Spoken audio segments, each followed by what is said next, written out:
কসবাকাণ্ডের পিছনে কাদের হাত, তদন্ত কতদূর, অনুসন্ধানে রাজ্যে নাড্ডার দূতরা।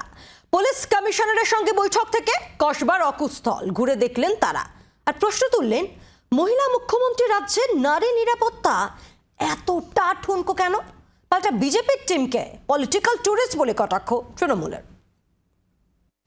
আরজিকরের পর সরকারি প্রতিষ্ঠানে ফের প্রশ্নে নারী নিরাপত্তা, ফের সক্রিয় রাজনীতিকরা।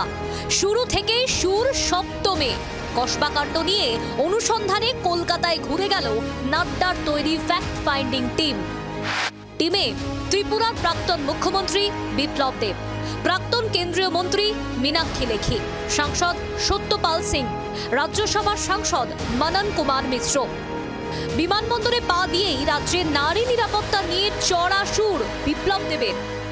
সবচেয়ে বড় বিষয় হচ্ছে যে বাংলাতে মহিলারা সুরক্ষিত না, আর সবচেয়ে আমি বারবার দুর্ভাগ্য যে বাংলাতে মুখ্যমন্ত্রী সাহেব মমতা ব্যানার্জি একজন মহিলা মুখ্যমন্ত্রী।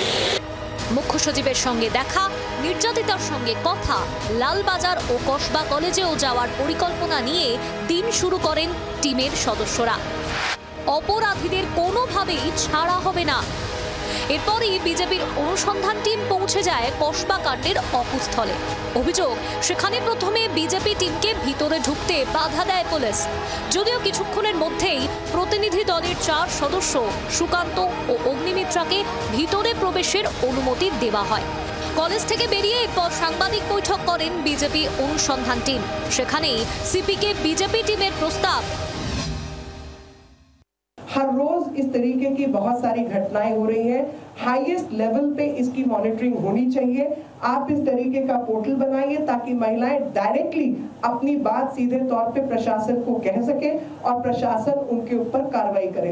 গত কয়েক ঘন্টা আগে ত্রিপুরায় এক ছাত্রীর ভয়ঙ্কর পরিণতি হয়েছে বলে একটা প্রাথমিক খবর এসছে। বাংলার সবথেকে নিরাপদ মহিলাদের জন্য বিজেপি রাজ্যের থেকে কমছে, পাশাপাশি সংবেদনশীল প্রশাসন মাননীয় মুখ্যমন্ত্রীর নেতৃত্বে পুলিশ অ্যাকশন নিচ্ছে। অভিযুক্ত মনোজিৎকে অস্থায়ী শিক্ষাকর্মী পদে নিয়োগে কলেজে পরিচালন সমিতির সভাপতি অশোক দেবের ভূমিকা রয়েছে, তাই তাকে এই মামলার সঙ্গে যুক্ত করার দাবি তুলেছেন অনুসন্ধান টিমের সদস্য বিপ্লব দেব। যারা আন্দোলন করতে গিয়েছে এদেরকে বলছে ঠ্যাং ভেঙে দেব, এই কথাগুলোর কারণেই এই ধরনের ক্রিমিনালরা প্রশ্রয় পায়।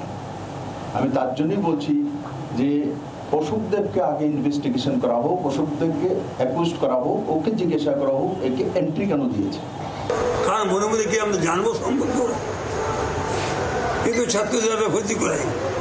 কার মনে কিন্তু হয়েছে কে পাস করছে, ফেল করেছে, কে বিনয় সার্টিফিকেট বলতে জানবো কিরকম। এলেন, দেখলেন, ফিরেও গেলেন।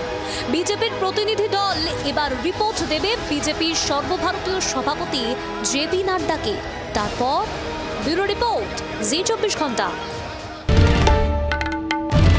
বাংলার আওয়াজ, বাঙালির আবেগ, জি 24 ঘন্টা।